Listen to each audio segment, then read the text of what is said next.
गरीब बुढ़िया ने पढ़ाया शांति का पाठ। प्रेरक कहानी। एक नगर का सेठ अपार धन संपदा का स्वामी था। एक दिन उसे अपनी संपत्ति के मूल्य निर्धारण की इच्छा हुई। उसने तत्काल अपने लेखा अधिकारी को बुलाया और आदेश दिया कि मेरी संपूर्ण संपत्ति का मूल्य निर्धारण कर ब्यौरा दीजिए। पता तो चले मेरे पास कुल कितनी संपदा है। सप्ताह भर बाद लेखाधिकारी ब्यौरा लेकर सेठ की सेवा में उपस्थित हुआ। सेठ ने पूछा, कुल कितनी संपदा है? लेखाधिकारी ने कहा, सेठ जी, मोटे तौर पर कहूं तो आपकी 7 पीढ़ी बिना कुछ किए धरे आनंद से भोग सके इतनी संपदा है आपकी। लेखाधिकारी के जाने के बाद सेठ चिंता में डूब गए। तो क्या मेरी 8वीं पीढ़ी भूखों मरेगी? वे रात दिन चिंता में रहने लगे। तनावग्रस्त रहते भूख भाग चुकी थी। कुछ ही दिनों में कृशकाय हो गए। सेठानी द्वारा बार बार तनाव का कारण पूछने पर भी जवाब नहीं देते।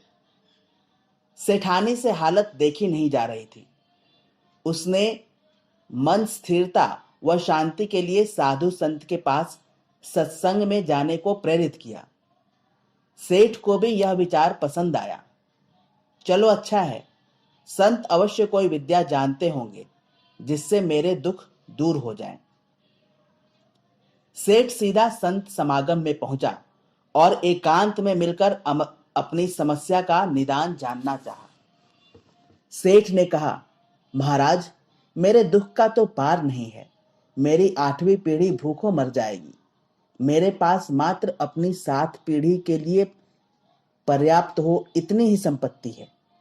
कृपया कोई उपाय बताएं कि मेरे पास और संपत्ति आए और अगली पीढ़ियां भूखी न मरे।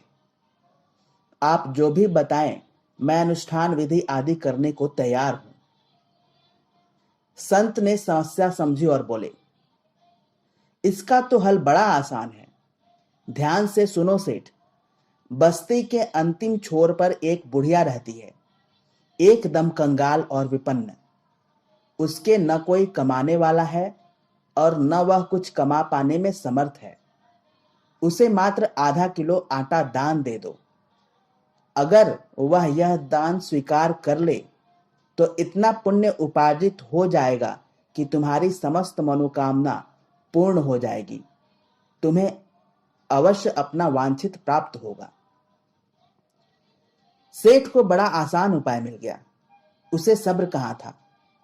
घर पहुंचकर सेवक के साथ क्विंटल भर आटा लेकर पहुंच गया बुढ़िया के झोपड़े पर। सेठ ने कहा, माता जी, मैं आपके लिए आटा लाया हूं, इसे स्वीकार कीजिए। बूढ़ी मां ने कहा, बेटा, आटा तो मेरे पास है, मुझे नहीं चाहिए। सेठ ने कहा, फिर भी रख लीजिए। बूढ़ी मां ने कहा, क्या करूंगी रख के, मुझे आवश्यकता नहीं है। सेठ ने कहा, अच्छा कोई बात नहीं, क्विंटल नहीं तो यह आधा किलो तो रख लीजिए। बूढ़ी मां ने कहा, बेटा, आज खाने के लिए जरूरी आधा किलो आटा पहले से ही मेरे पास है, मुझे अतिरिक्त की जरूरत नहीं है। सेठ ने कहा, तो फिर इसे कल के लिए रख लीजिए। बूढ़ी मां ने कहा, बेटा, कल की चिंता मैं आज क्यों करूं? जैसे हमेशा प्रबंध होता है, कल के लिए कल प्रबंध हो जाएगा। बूढ़ी मां ने लेने से साफ इनकार कर दिया।